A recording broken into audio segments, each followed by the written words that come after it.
Hello my friends, I'm Jimmy Noble with the Noble Group, and today we're going to go over the home inspection and notice pursuant to the home inspection from the seller's standpoint, the seller side of the deal. So here we've got all the information that we need. In a previous video I told you that the contract of sale holds all of the answers to any questions we might have. So what I'm going to do is I'm going to give you the long and detailed, some people like the long detailed answer, I'm going to give you the long and detailed information on the home inspection and notice pursuant, and then I'm going to give you a quick 30-second recap of just the nuts and bolts, right? So that being said, I stated in a previous video that everything is based on the date of contract acceptance. So the date of contract acceptance on this particular deal was the 30th of October 2012. So that's the date of contract acceptance. The property inspection addenda, it's 4 pages, but like most of what we have in the contract of sale, a lot of it doesn't some of it doesn't apply to all of the properties. It's a boilerplate contract used by the Maryland Association of Realtors. So they kind of put everything in there that you might need for whatever type of deal that you're doing. So in this particular deal, the buyer asked only for a structural and mechanical inspection, which we typically that's the technical term for it. Typically we'll call it a home inspection. So the buyer stated on this form that they were going to get this inspection within 14 days of contract acceptance. So that gives you, using this addenda within 14 days and the date of contract acceptance, gives you all of the keys to the puzzle. So that being said, we're going to go ahead and let you know that typically when the property goes under contract, the first thing that happens is that all parties are disseminated a copy of the contract of sale so that everyone is on the same page. The next thing that happens is that all inspections and title work and all that are at that point lined up. So the buyer goes ahead and with their agent, they're going to put together a time, and from the seller's standpoint, you're going to treat this time just like you would a showing, except it's going to be a little bit longer. Typically, you're going to want to book 3.5 to 4 hours to be gone from the property. The buyer's inspection is going to take between 3 and 3.5 hours. Usually they're done in less than 3, but I want to make sure that we have a little bit of overlap in regards to the time so that you're not showing up during the tail end of their inspection. So plan on booking 3.5 or 4 hours to be gone, get some shopping done, something like that. So that's going to be the buyer, the buyer's agent, and the home inspector at that home inspection during that block of time. And they're going to go, the inspector is going to go over all of the house from inside to out, nuts and bolts. They're looking to make sure everything functions as intended. That being said, the day or two after the home inspection, the home inspector is going to put together a report. This one here was 34 pages. Don't get too worried about that. I know 34 pages of home inspection sounds like a heck of a lot of stuff that people are finding wrong with your house. That's not the case. That's not what this is. So for instance, I just randomly flipped over to page 30 of 34, and it's, the top of the page says general advice. It's saying keeping the basement dry, grading and downspouts, and it just talks about that. Roofing exterior. It talks about, lets them know what gutter guards are. It tells them to keep, keep windows caulked and keep your paint, solid as opposed to cracked and peeling to prevent moisture intrusion. It gives them advice on their water heater temperature. So that's what a lot of this report is. It's not just a report to bash a house. It's a report to give general information to a buyer so they can be a better homeowner once they do take ownership. So that it's about educating people in the process. So this report, though, is used for the next part, and that part is the notice pursuant to the property. It's called the notice pursuant to property inspection addendum to contract of sale. So we just call that the notice pursuant. So buyer went under contract. They had 14 days to get the inspection done, and that 14 days, it means getting the inspection done, and if there's anything they wanted to ask to be repaired, they're going to have to put it on the notice pursuant. It has to be presented to you prior to that 14 days. Now I'm using 14 days just because it's the date that's written on this. It can be a variable of any day that's written on. So sometimes you'll see them done in 10 days, sometimes you'll see 15 days. Typically, anywhere between 10 to 15 is kind of what's to be expected. So now say the buyer has some things that were unsatisfactory, not functioning as intended. So for instance, say it's a gas water heater and it has a vent. You know how it vents to the outside? Say that vent has been disconnected and placed off to the side. So you'd have the gases from combustion going inside the house. You can't have that. So, you know, an item on the list could be something like, you know, have licensed MHIC. MHIC is a licensed contractor.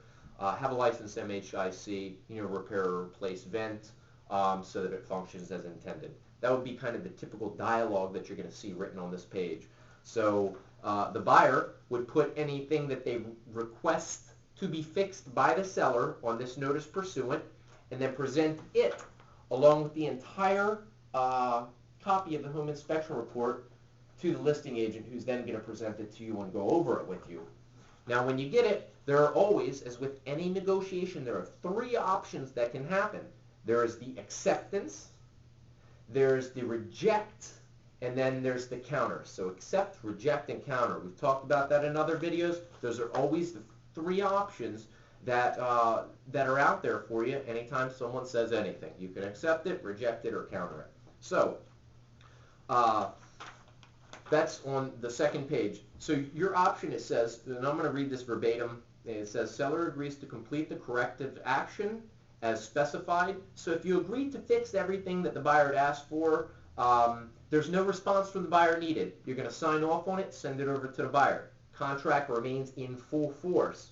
The next option you have, it says seller will not complete any of the corrective actions specified from the buyer. Okay, what that means is that would be, so you would check that and send it back to the buyer. The buyer then has the option to say, you know what, I can live with the fact that the seller is not going to make any of these repairs. That's okay. So the seller is going to say that they accept, or the buyer is going to check off and say that they accept your response in the contract, and they're going to send it back to you, and the contract will remain in full force.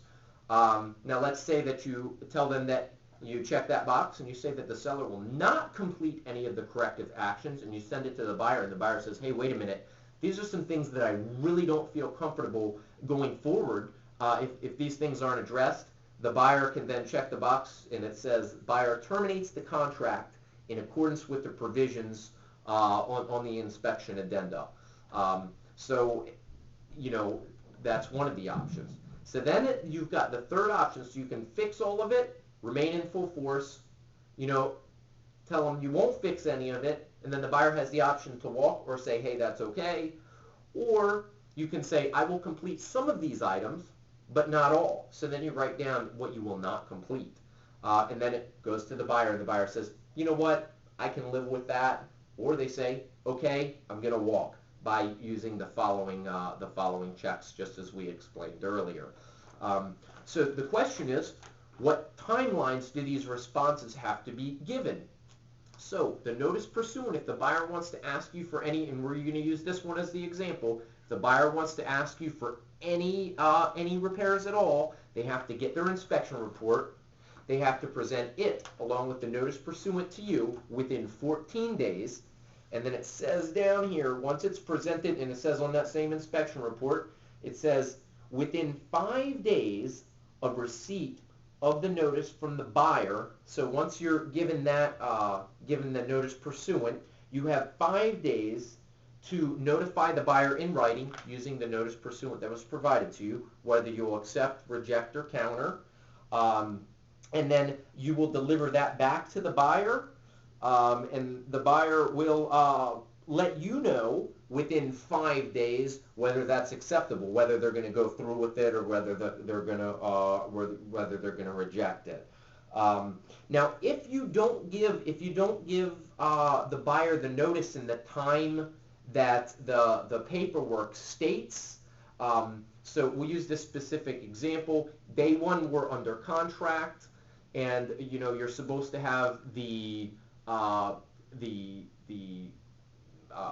notice pursuant along with the inspection report presented to you within 14 days. So at that 14-day mark, say it's presented to you, you then have 5 days, so till day 19, to respond to the buyer saying what you will do. If you do not respond, this addresses that. No response, in fact, is a response. And that time, so if at day 19 you did not respond to the buyer has, according to this, 2 days to respond to you saying, hey, they're out of the deal. And that's what's written into the paperwork. So, a long story short, in case I've confused a little bit too much, bottom line is we're going to have a home inspection. You know, the results are going to be presented to you along with a complete copy of the inspection. You're going to have a choice to accept, reject, or counter. Goes back to the buyer. They have a choice to accept or reject, and then we move forward from there. Here's the deal. These processes are, you can see, really more complicated than they need to be. That's what we're here for. We're your experts, your masters of the process, and we're here to answer your questions, help you address your concerns, and get to the successful completion of a sale through all the negotiations and all of the paperwork that's involved with these things. So remember, if you've got any questions about the home inspection or notice pursuant to home inspection, if you can't tell, I love talking about this stuff. You know, it's what I do. Give us a call. The number is 888-205-7773. That number again, 888-205-7773. Or visit us on thenoblegroup.org. Thanks so much. Have a great day.